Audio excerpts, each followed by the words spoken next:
प्रधानमंत्री मोदी ने की योगी आदित्यनाथ से मुलाकात। प्रधानमंत्री ने भरोसा जताया, आने वाले सालों में योगी राज्य को विकास की और ऊंचाइयों पर ले जाएंगे। प्रधानमंत्री मोदी ने किया ट्वीट, योगी तो यूपी में बीजेपी की ऐतिहासिक जीत की बधाइयां दी। लिखा, योगी ने 5 साल जन आकांक्षाएं पूरी करने में अथक परिश्रम किया है। प्रधानमंत्री मोदी से मुलाकात के बाद योगी ने ट्वीट कर आभार जताया। प्रधानमंत्री को बताया आत्मनिर्भर भारत का शिल्पकार और एक भारत श्रेष्ठ भारत का स्वप्न दृष्टा।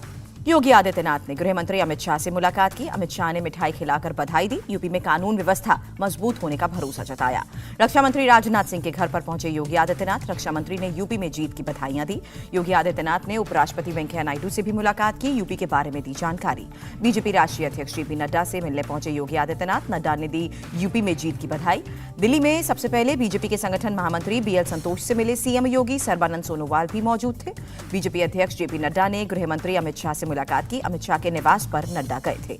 मंत्री पद पर बीजेपी विधायक असीम अरुण का बयान, पद के लालच में राजनीति में नहीं आया, राजनीतिक अनुभव कम, बहुत कुछ सीखना है। स्वामी प्रसाद मौर्य को हराने वाले एमएलए सुरेंद्र कुशवाहा का बयान, कहा सबकी होती है मंत्री बनने की इच्छा, मैंने मंत्री पद के लिए मांग की। मंत्री पद पर विधायक दयाशंकर सिंह का बयान, कहा पार्टी जो फैसला लेगी उसका स्वागत। नई सरकार के गठन के बाद पूर्वांचल के हर जिले में एक बार फिर बुलडोजर निकलेगा। सपा कार्यालय में पहुंचे मुलायम सिंह यादव, अखिलेश यादव को आशीर्वाद दिया। कहा अखिलेश बहुत अच्छा लड़े तुम, बहुत बहुत बधाई। यूपी में शिकस्त पर ओम प्रकाश राजभर का बड़ा बयान, बोले पहले फेज के बाद हो गया था हार का आभास, अखिलेश का साथ छोड़ने से किया इनकार। ओम प्रकाश राजभर ने कहा किसान आंदोलन का बहुत असर नहीं हुआ, गठबंधन को किसानों का वोट नहीं मिला। केंद्रीय मंत्री अनुराग ठाकुर का आप पर अटैक, कहा केजरीवाल केवल बड़ी बात कर सकते हैं, यूपी में आपको नहीं मिली कोई सीट, हिमाचल में भी बीजेपी वापसी करेगी। अरविंद केजरीवाल ने किया रंगला पंजाब बनाने का वादा, कहा यकीन नहीं हो रहा पंजाब में इतना बड़ा इंकलाब आ गया। केजरीवाल ने किया सरकारी पैसा पंजाब के लोगों पर खर्च करने का वादा, कहा पहली बार पंजाब को मिला है ईमानदार मुख्यमंत्री। अमृतसर में केजरीवाल और भगवंत मान का मेगा रोड शो हुआ, हजारों की संख्या में कार्यकर्ता शामिल रहे। रोड शो में आपके सभी बयानवी विधायक भी शामिल हुए। शपथ ग्रहण से पहले आम आदमी पार्टी ने शक्ति प्रदर्शन किया। भगवंत मान ने किया 122 लोगों की सुरक्षा में कमी का ऐलान, कहा 403 पुलिसकर्मी और 27 गाड़ियों की पुलिस स्टेशन में वापसी होगी। पंजाब में जीत से जोश में आम आदमी पार्टी, स्वर्ण मंदिर में केजरीवाल और भगवंत मान ने मत्था टेका। स्वर्ण मंदिर में मान और केजरीवाल का सम्मान किया गया, दोनों को स्वर्ण मंदिर का एक मिनिएचर भेंट किया गया। केजरीवाल और भगवंत मान पहुंचे जलियांवाला बाग, शहीदों को भेंट की पुष्पांजलि। रोड शो से पहले केजरीवाल और भगवंत मान दुर्गियाना मंदिर भी गए, देवी के दर्शन और पूजा अर्चना की। भगवंत मान खरखला में 16 मार्च को मुख्यमंत्री पद की शपथ लेंगे। बतौर मंत्री 16 विधायक अगले दिन शपथ ग्रहण करेंगे। भगवंत मान सोमवार को देंगे सांसद पद से इस्तीफा। संगरूर से हैं आम आदमी पार्टी के सांसद। बेटे के विधायक बनने के बाद भी लाभ सिंह की मां ने नहीं छोड़ा सफाई का काम, कहा झाड़ू जिंदगी का अहम हिस्सा, स्कूल में ड्यूटी करती रहूंगी। उत्तराखंड की सीएम पद की दावेदारी पर बोले अजय भट्ट, कहा संसदीय बोर्ड और विधायक सीएम चुनेंगे। उत्तराखंड के सीएम पद पर बोले प्रदेश बीजेपी अध्यक्ष मदन कौशिक, जिसको केंद्र देगा जिम्मेदारी वही होगा सीएम। मदन कौशिक ब्राह्मण मुख्यमंत्री के सवाल को टाल गए, कहा होली के बाद ही सीएम का चेहरा साफ होगा, उसी के साथ विधायकों की बैठक भी होगी। कांग्रेस नेता हरीश रावत ने मानी उत्तराखंड में हार की जिम्मेदारी, कहा लगातार हार के पीछे के कारणों पर गौर करना होगा। गोवा के गवर्नर ने 15 मार्च को असेंबली की विशेष बैठक बुलाई। 14 और 15 मार्च को सभी विधायकों को दिलवाई जाएगी संविधान की शपथ। 5 राज्यों में कांग्रेस की करारी हार के बाद सीडब्ल्यूसी की बैठक, सोनिया गांधी, राहुल गांधी और प्रियंका बैठक में शामिल रहे। पूर्व पीएम मनमोहन सिंह सहित कांग्रेस के 3 वरिष्ठ नेता सीडब्ल्यूसी की बैठक में नहीं हुए शामिल। एके एंटनी कोविड पॉजिटिव होने की वजह से नहीं आए। सीडब्ल्यूसी ने एक बार फिर सोनिया गांधी पर भरोसा जताया, पार्टी को मजबूत करने के लिए जरूरी संगठनात्मक बदलाव की अपील की। सीडब्ल्यूसी की बैठक में सोनिया गांधी ने कहा यदि पार्टी चाहती है तो वो राहुल गांधी और प्रियंका गांधी अपने पदों से इस्तीफा देने के लिए तैयार हैं। सीडब्ल्यूसी की बैठक में कांग्रेस की करारी हार पर चिंता जताई गई। पंजाब की हार को बताया गया सत्ता विरोधी लहर का नतीजा। 5 राज्यों में हार की समीक्षा के लिए संसद सत्र के बाद कांग्रेस आयोजित करेगी चिंतन शिविर। 2013 में आखिरी बार जयपुर में चिंतन शिविर हुआ था।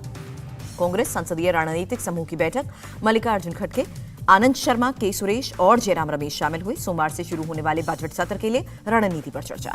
रणनीति समूह की बैठक के बाद बोले कांग्रेस नेता मल्लिकार्जुन खड़गे, मीटिंग में बजट सत्र की रणनीति पर चर्चा। सत्र में यूक्रेन में फंसे भारतीय, बेरोजगारी, एमएसपी जैसे कई मुद्दों को उठाएंगे। कांग्रेस हाईकमान ने G23 ग्रुप की सलाह ठुकराई। सूत्रों के मुताबिक G23 ग्रुप ने पार्टी अध्यक्ष के लिए मुकुल वासनिक का नाम आगे किया था। अशोक गहलोत ने राहुल गांधी को अध्यक्ष बनाने की वकालत की, कहा पार्टी की एकता के लिए गांधी परिवार की अहमियत है। गहलोत ने माना आपसी मतभेद की वजह से पंजाब में कांग्रेस की हार हुई, कहा 2017 में एकजुट थे तो जीते। गहलोत का बीजेपी पर ध्रुवीकरण की राजनीति का आरोप, कहा चुनाव में धर्म बना मुख्य मुद्दा, महंगाई और रोजगार को मुद्दा नहीं बनने दिया गया। कांग्रेस नेता शशि थरूर ने फिर कांग्रेस में जान फूंकने की जरूरत पर जोर दिया, कहा कांग्रेस सबसे विश्वसनीय राष्ट्रीय विपक्षी दल। दिल्ली में कांग्रेस मुख्यालय पर कार्यकर्ताओं की भीड़ उमड़ी, राहुल गांधी को अध्यक्ष बनाने का नारा लगाया गया। कांग्रेस पार्टी ने ट्वीट किया, जिस आजादी को हासिल किया था देश के साथ मिलकर, उसी आजादी को बचाएंगे हम देश के साथ मिलकर। झारखंड के निर्दलीय विधायक सरयू राय ने दिल्ली एयरपोर्ट पर अरविंद केजरीवाल और मनीष सिसोदिया से मुलाकात की, अगली बैठक के लिए समय देने की गुजारिश की। लोकसभा उपचुनाव में टीएमसी के उम्मीदवार होंगे शत्रुघ्न सिन्हा, आसनसोल से चुनाव लड़ेंगे। बेलीगंज विधानसभा उपचुनाव में बाबुल सुप्रियो कैंडिडेट होंगे। गुजरात दौरे के तीसरे दिन गृह मंत्री ने कई योजनाओं का शिलान्यास किया। सूरत में सुमुल डेयरी की योजनाओं का उद्घाटन, साथ में सीएम भी थे मौजूद। इंदौर, गोंदिया, हैदराबाद फ्लाइट की शुरुआत की गई। केंद्रीय मंत्री ज्योतिरादित्य सिंधिया और सीएम शिवराज ने शुभारंभ किया। सीएम शिवराज सिंह चौहान ने कहा, आम आदमी की हवाई यात्रा का सपना हो रहा है साकार, उड़ान मतलब उड़े देश का आम नागरिक। 27 मार्च से अंतर्राष्ट्रीय फ्लाइट से हटेंगी सारी पाबंदियां, कोविड के पहले की स्थिति बहाल रहेगी। उड्डयन मंत्री ज्योतिरादित्य सिंधिया ने दी जानकारी। केंद्रीय रेल मंत्री अश्विनी वैष्णव ने ट्राई अधिनियम 1997 के 25वें वर्ष पर टीसी सैट संगोष्ठी का उद्घाटन किया। भारत 6G पर कर रहा है काम। 6G पर दुनिया से आगे नहीं होंगे तो भारत को प्रतिभाओं का राष्ट्र कहलाने का कोई फायदा नहीं। केंद्रीय मंत्री अश्विनी वैष्णव का बयान। भारत ने लॉन्च किया सुपरसोनिक क्रूज मिसाइल ब्रह्मोस का नया वर्जन, 800 किलोमीटर दूर टारगेट को उड़ाने में सक्षम। देवेंद्र फडणवीस से मुंबई क्राइम ब्रांच ने ट्रांसफर पोस्टिंग मामले में पूछताछ की। 2 घंटे तक बयान दर्ज किया गया। देवेंद्र फडणवीस ने महाराष्ट्र सरकार पर ट्रांसफर पोस्टिंग मामले को 6 महीने से खारिज करने का आरोप लगाया, खुद को बताया विसल ब्लोअर। ट्रांसफर पोस्टिंग मामले में फडणवीस को नोटिस के खिलाफ बीजेपी, नागपुर और पुणे में पार्टी कार्यकर्ताओं ने राज्य सरकार के खिलाफ प्रदर्शन किया। महाराष्ट्र के गृह मंत्री दिलीप वलसे पाटिल ने कहा, केस से जुड़े सवालों का जवाब लेने उनके घर गई थी पुलिस। दिलीप वलसे पाटिल ने बीजेपी पर मामले में राजनीति करने का आरोप लगाया, कहा अब तक 24 लोगों के बयान दर्ज हो चुके हैं। कुछ लोग क्यों खुद को कानून से ऊपर समझते हैं। ट्रांसफर पोस्टिंग मामले में फडणवीस से पूछताछ पर बोले शिवसेना नेता संजय राउत। भोपाल में बीजेपी नेता उमा भारती ने गरीबों की बस्ती में शराब की दुकान का विरोध किया, दुकान में घुसकर शराब की बोतलें तोड़ी। जम्मू कश्मीर पंचायत राज आंदोलन के अध्यक्ष गुलाम हसन ने पंचायत पदाधिकारियों की सुरक्षा की मांग की, कहा 2011 से 32 पंचायत पदाधिकारियों की हत्या हुई है। भोपाल में एटीएस ने 4 बांग्लादेशी नागरिकों को गिरफ्तार किया, बड़ी आतंकी घटना की फिराक में थे। लुधियाना में एसटीएफ की कार्रवाई, 2 किलो 500 ग्राम हेरोइन के साथ 4 तस्करों की गिरफ्तारी। जम्मू कश्मीर के पुंछ में लोगों की मदद के लिए आगे आई सेना, बॉर्डर के पास रहने वालों के लिए फ्री मेडिकल कैंप लगाए। राष्ट्रीय इंडियन मिलिट्री कॉलेज के 100 साल पूरे हुए सेलिब्रेशन में शामिल हुए उत्तराखंड के governor lieutenant general Gurmeet Singh. Pulwama से 4 आतंकियों की गिरफ्तारी, जैश ए मोहम्मद से संबंधित बताए जा रहे हैं आतंकी। मालदा में एसटीएफ ने 5 लोगों को गिरफ्तार किया, करीब 2.25 किलो नशीली याबा टैबलेट और 3 अवैध हथियार भी जब्त हुए। कोलकाता में बंगाली टीवी एक्ट्रेस रूपा दत्ता गिरफ्तार हुई। कोलकाता पुकफेह में पॉकेटमारी के आरोप, तलाशी में कई पर्स और 75,000 रुपए भी बरामद हुए। आंध्र प्रदेश के कृष्णा में दर्दनाक एक्सीडेंट हुआ, 5 लोगों की मौत हुई, 1 घायल। मुंबई के दहिसर में एक ड्रग पैडलर गिरफ्तार हुआ, करीब 2 करोड़ रुपए के ड्रग्स बरामद। भारत में धीमी पड़ी कोरोना की रफ्तार, पिछले 24 घंटे में 3,116 नए पॉजिटिव केसेस, 47 मरीजों ने दम तोड़ा। केरल के श्रम मंत्री वी शिवनुकुट्टी की केंद्र से मांग, पीएफ पर ब्याज दर 8.5% ही रखें। भुवनेश्वर में एफआईएच प्रो हॉकी लीग में भारतीय महिला हॉकी टीम की जोरदार जीत हुई, जर्मनी को शूट आउट में 3-0 से मात दी। बेंगलुरु टेस्ट के दूसरे दिन भारत की स्थिति मजबूत, श्रीलंका के सामने जीत के लिए रखा 447 रन का टारगेट। श्रीलंका ने दूसरी पारी में 1 विकेट गंवाकर 28 रन बनाए। ऋषभ पंत ने जोड़ी टेस्ट में सबसे तेज 50, कपिल देव का रिकॉर्ड तोड़ा, 28 गेंद में 50। प्रधानमंत्री मोदी ने दी द कश्मीर फाइल्स की टीम से मुलाकात की, प्रधानमंत्री ने फिल्म की तारीफ की।